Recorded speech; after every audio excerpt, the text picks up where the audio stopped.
দীর্ঘদিন আমরা কংগ্রেস পার্টি করলাম। তো সেখানে গত পঞ্চায়েতেও আমরা কংগ্রেস করেছি। কংগ্রেস করাতে আমরা যতগুলো ইয়ং ছেলে আছে, যতগুলো আমরা এসছি আজকে 70 থেকে 80 জন, তাতে আমরা কোনো উন্নয়ন করতে পারিনি বা কোনো কারোর হেল্প করতে পারিনি, কোনো কিছু করতে পারিনি, কোনো সহজ সহযোগিতা করতে পারিনি আমরা।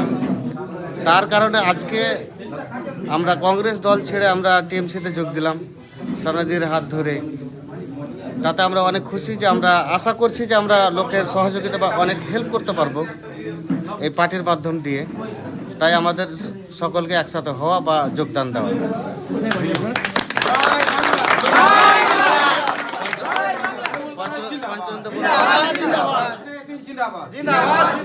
পঞ্চনন্দপুর 1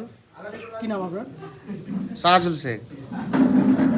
বাকি যারা যোগদান করলো তারা কোন দল করতো? তারা সবাই কংগ্রেস করতো। আমরা সবাই একসাথে মিলেমিশে কংগ্রেস করতাম। আজকে বিশেষ করে মোথাবাড়ি বিধানসভার জন্য খুব খুশির খবর যে গত পঞ্চায়েতে সব থেকে খারাপ ফল করেছিলাম আমরা।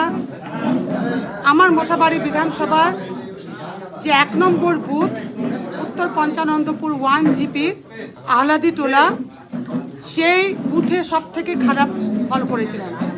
এমনকি ধরতে গেলে আমরা তৃণমূল কংগ্রেস ভোটই পেয়েছিলাম না, যৎসামান্য প্রায় 200-র মতো ভোট পেয়েছিলাম।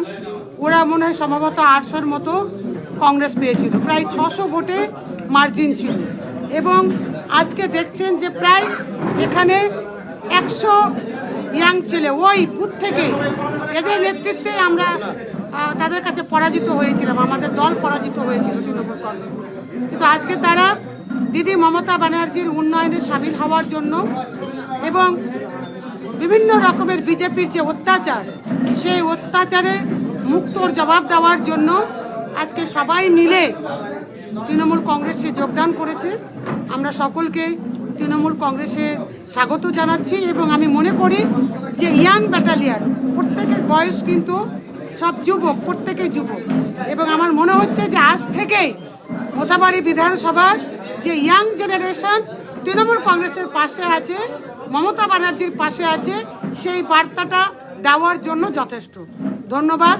মমতা ব্যানার্জি জিন্দাবাদ, অভিষেক ব্যানার্জি জিন্দাবাদ, কালিয়াচক 2 ব্লক তৃণমূল কংগ্রেস জিন্দাবাদ, মোথাবাড়ি বিধানসভা তৃণমূল কংগ্রেস জিন্দাবাদ, উত্তর পঞ্চানন্দপুর 1 তৃণমূল কংগ্রেস জিন্দাবাদ।